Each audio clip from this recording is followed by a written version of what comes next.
Terrence Mattia with the Sioux Falls Police Department. I currently work in the Crimes Against Persons section, which investigates aggravated assaults, missing persons, homicides, etc. Yesterday afternoon, I should say yesterday morning, approximately 7 a.m., the Sioux Falls Police Department responded to an investigation for a missing person. Eventually, we were able to locate the missing person. Was abducted, we believe was abducted from her place of employment on the east side of Sioux Falls near Arrowhead and Veterans Parkway. We believe that occurred at some time in the early morning hours of January 5th. Subsequently, yesterday, we were able to obtain some evidence, or through the investigation, we were able to locate a person of interest who may be responsible for that abduction. And then yesterday afternoon, while investigating that missing person, whose last name is Badi, B-A-D-I, first name is Pascalina, she was identified as a person who was located deceased outside of southern Sioux Falls, between Harrisburg and Sioux Falls in the county. Since then, we've had several leads. We're continuing to follow up on these leads, and the investigation is ongoing. So therefore, I'm going to be limited on some of the information that I'm able to give you because of that. There may be other potential suspects that could potentially be involved, and we'll make sure that we have everything cleared up and that we're not putting out information that would be would hinder that investigation. So I will. We also have an autopsy this afternoon that's going to be taking place.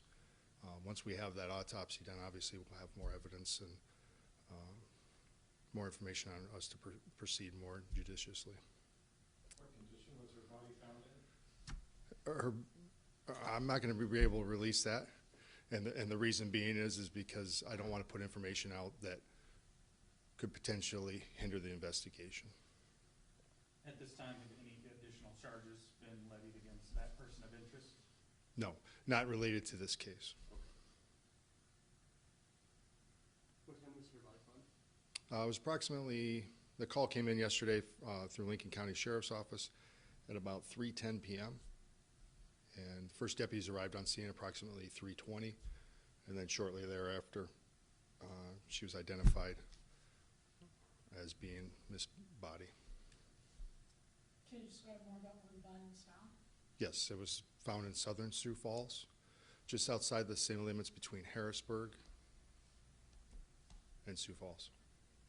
In a field, ditch? It was off to the side of the road. A passerby, I believe, called it in. Uncovered. Yep.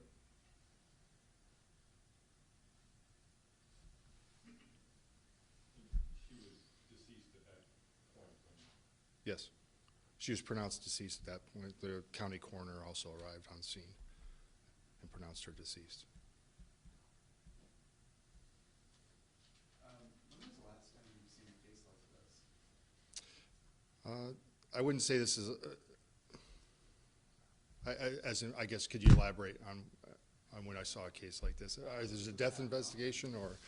This type of death investigation? Every death investigation for us is unique. In this the circumstances surrounding this are not so much unique. It's because they're two separate instances. We have the abduction that took place. That's a separate investigation, and it runs along concurrently with the death investigation. Are they related? We don't know that yet. We're still early in the investigation to be able to give an answer on that. I don't know yet. You hopefully maybe tell us a little bit about the relationship between the two, the deceased and the person of interest? As of now, so far in the investigation, there is no relationship that we know of. So this is the public in danger? No.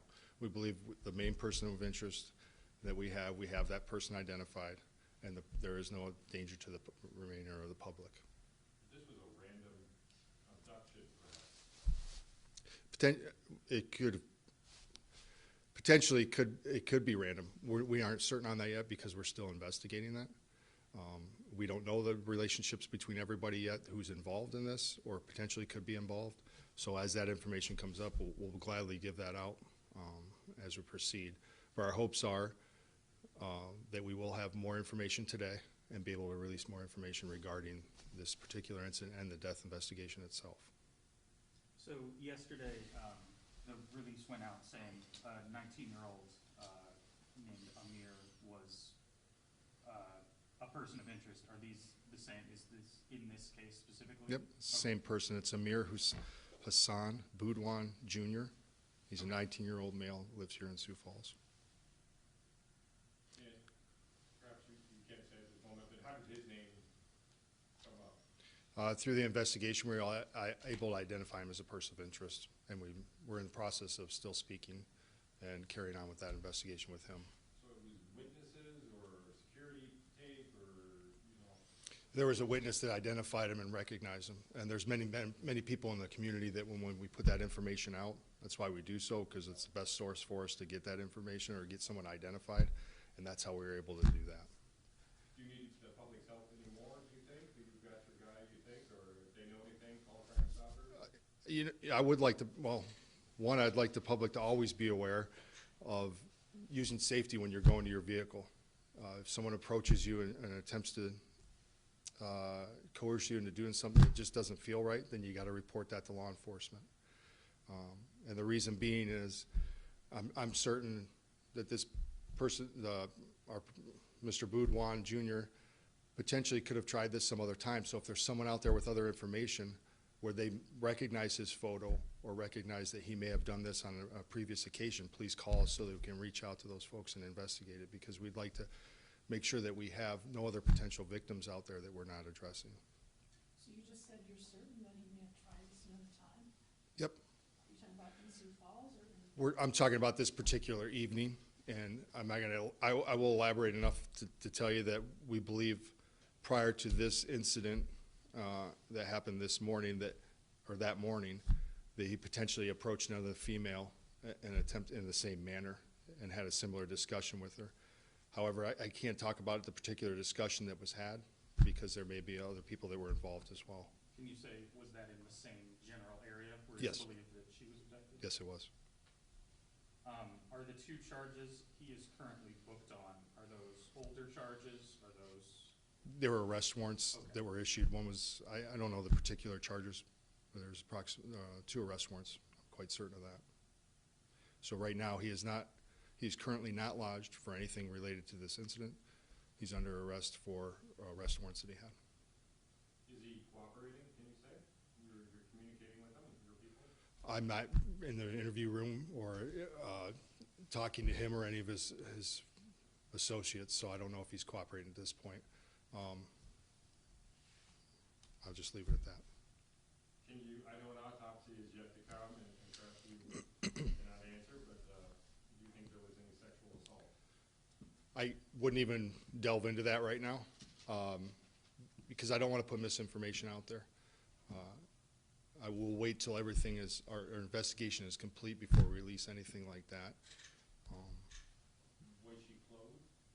Yes, she was wearing her clothing.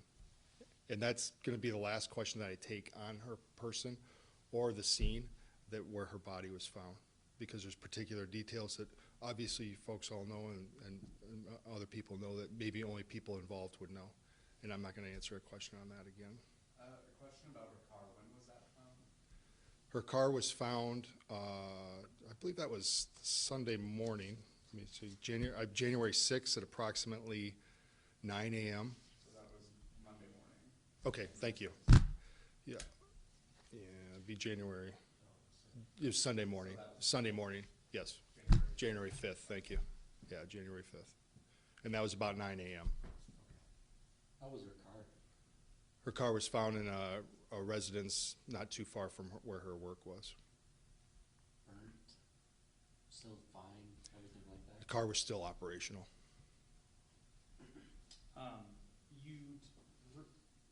Referring to the other contact you said he'd had with other women, was another employee or? No, we don't believe it was an employee at this point. Just to follow up on the other contact, was that at a place of business? Was it outside the residence?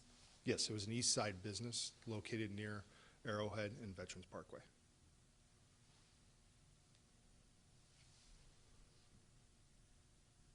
Is this the first homicide of the year? If it is that, Well, it's a death investigation now, so yes. I don't rule on whether it's, what the you haven't manner had of a death homicide is. this year. No, I didn't say that. Oh. I said I was gonna say is the coroner will tell us the manner of death. So, once the coroner makes a ruling today, then we'll know, what we're looking at here. And expected we should have that information later today. I would love to get it out to everybody today. I can't promise that, but, because autopsies often take times, and there's certain reports and details in the autopsy that aren't readily available. There are some things on the onset that, once it's completed, that we can use for investigative purposes. I'm waiting for toxicology reports and things like that. The other people you mentioned that are of interest, maybe they are in Sioux Falls? They are, and when I say of interest, I particularly think they have knowledge, or potentially could have knowledge of something that occurred. But not directly involved? I don't believe so at this point, but again, the investigation, once we complete that investigation, that'll help us out. It's a matter of just reaching out to people and talk to them, and getting as much information as we can and putting the pieces of the puzzle together. And that's one more on. Yep. Because it depends on what county the body was found in. Correct. Was it north or south of 57th Street? It's south of 57th Street. Lincoln County. Yep, it's southern Sioux Falls and Lincoln County.